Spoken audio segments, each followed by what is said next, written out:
ए दुनिया रे भल तो समस्ते ही थांते किंतु किए निजर एवं किए पर सेतेबेले जना पड़े जेतेबेले जीवन रे किछि विपद आसे। जीवन रे सफलता केबे भी इच्छा कले मिली न थाए, ता पई कठिन परिश्रम करने को पड़ी थाए।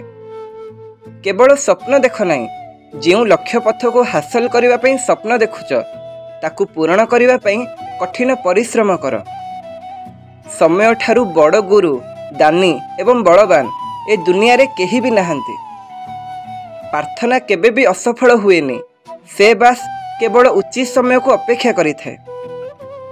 सम्मानर दुआर एते छोट एवं एते कठिन कि टिके सम्मान पाइबा पई निजर मुंड को सर्वदा नुआइबा को पड़ी थाए। जीवन रे सरलता गुण ही मनीष को सुंदर भावे गढ़ी थाए एवं जो मनुष्य पाखरे सरलता गुण थाए से सेतिकी सत्य एवं तार हृदय सेतिकी पवित्र होई थाए। मनीष तार कम बेसी रोजगार रे गरीब होई न थाए, बरम जीवन रे तार आवश्यकता को पूर्ण करिबारे से गरीब होई थाए। हाथ खाली अछि बोली केबे भी भाबिबनी कि किछि मागिबा को आसीछि, हुए तो से सेही हाथ रे तार सब किछि अन्य को दान करि देई आसीछि। अवश्य छल रे अनेक बल अछि, किंतु भल पाइबारे आज भी सबु समस्यार समाधान अछि। काहाको मिछ आश्वासना देबा ठारू सत्य गुण रे खोला मना करि देबा भल। जरूरी नुह कि जहा भितरे जीवन नाही से ही केवल निर्जीव।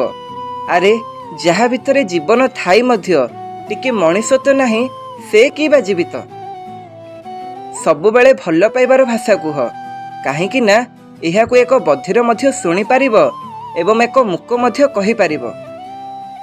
सर्वप्रथमे से व्यक्ति को खुशी कर जहाको प्रतिदिन तुमे आईना भितरे देखुच। जेतेबेले केही कहे तुमे करि पारिबोनी, तुम द्वारा यह संभव नुह, खराब लगे ना, किंतु मने रख केतक लोक एइथिपई आश्चर्यकर काम करि गले, काहेकि ना तांकु भी केही कहिथिले कि तो द्वारा यह संभव नुह, तू करि पारिबोनी। जेतेबेले आम दिनर आरंभ हुए अर्थात आमे निदरू उठू, मने हुए कि जीवन रे पैसा ही सब किछि, किंतु जेतेबेले संध्यारे काम सारी घर को फेरू सेतेबेले लागे कि जीवन रे शांति ही सब किछि। समय ऋतु एवं मनीष समस्तंगर गोटे नियम, किए केतेबेले आउ केउठी बदली जाए जना ही पड़ेनी। जीवन रे गोटे नियम सबु बेले मन रख, संपर्क समस्तंग सह रख, किंतु विश्वास निज उपरे रख। काहाकू भल पाइबा देबा सबुठारु बड़ उपहार एवं काहाठारु भल पाइबा पाइबा सबुठारु बड़ सम्मान। संघर्ष बापांक ठारु शिख एवं संस्कार माँ ठारु, बाकी सबु समयक्रमे ए दुनिया शिखई दब।